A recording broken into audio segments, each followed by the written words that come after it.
Hello everyone, welcome back to Economics by Arsha, and in today's video I'm going to be talking about the 5 determinants of supply. So let's get right into it.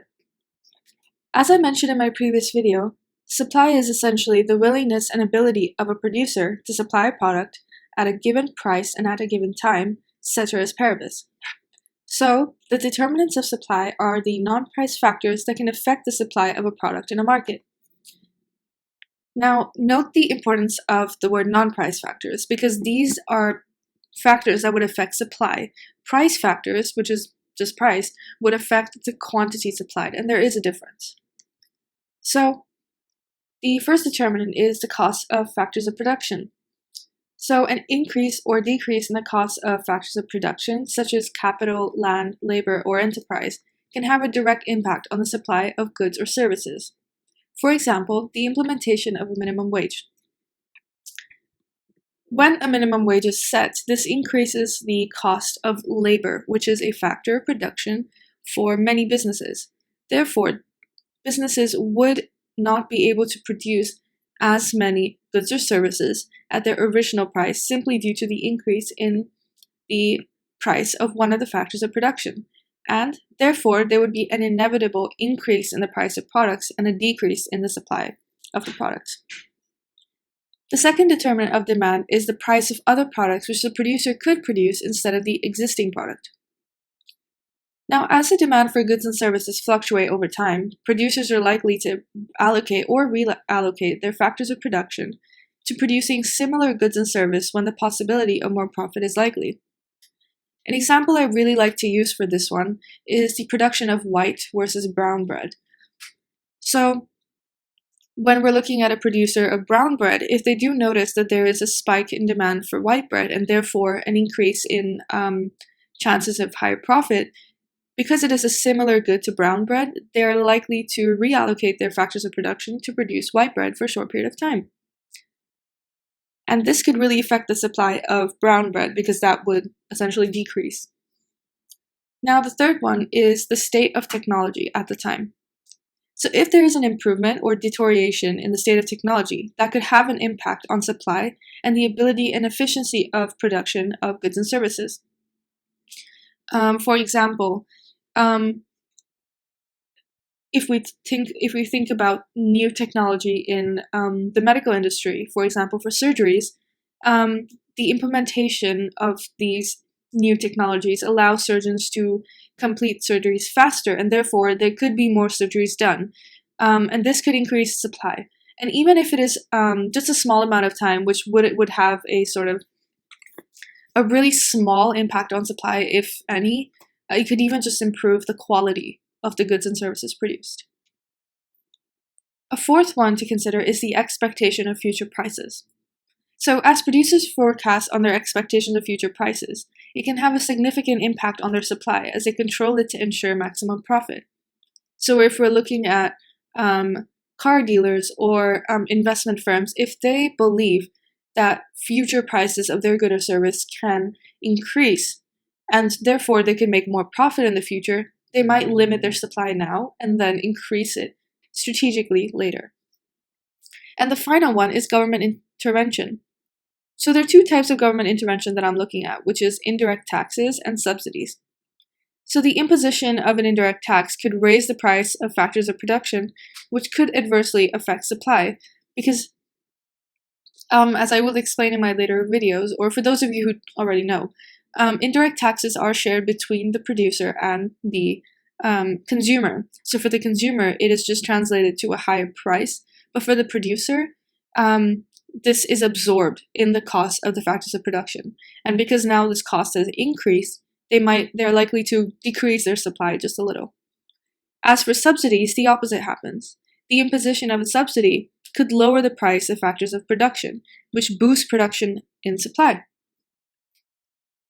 Now, let me show you the graph for looking at the effects of determinants of supply.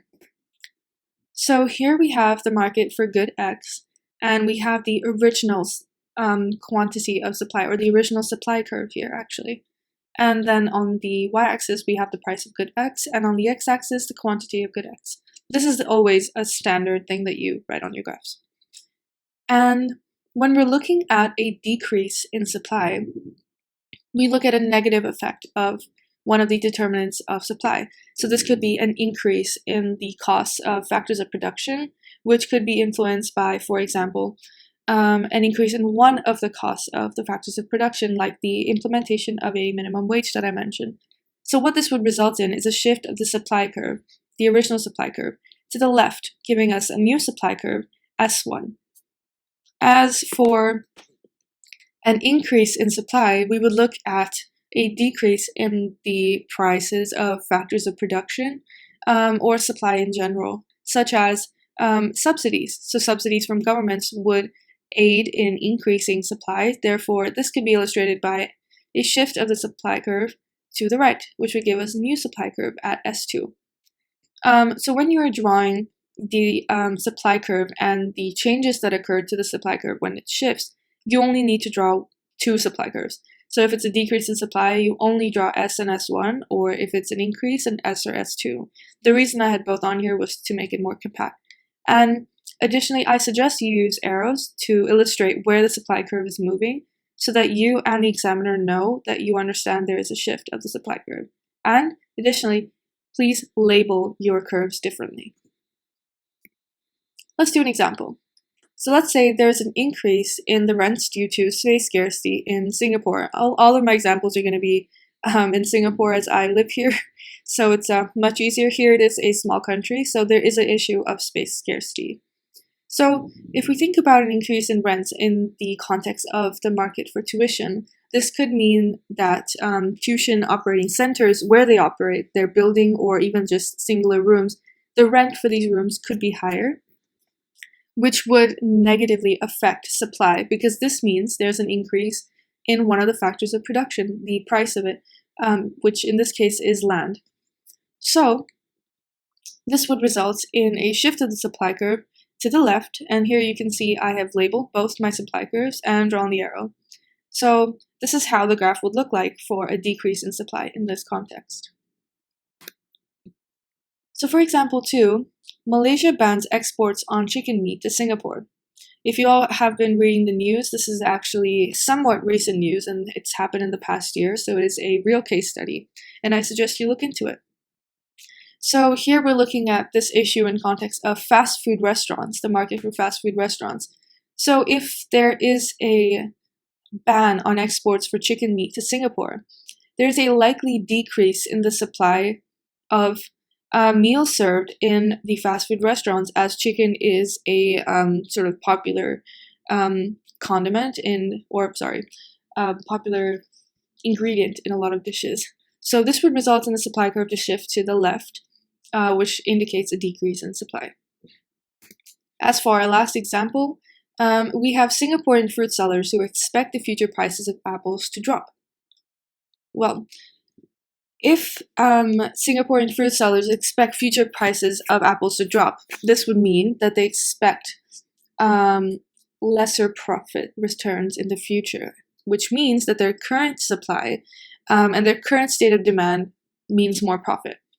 So what this would mean is that Singaporean fruit sellers are likely to make use of this situation and amp up their supply to meet the demand. So this would mean there would be a shift of the supply curve to the right.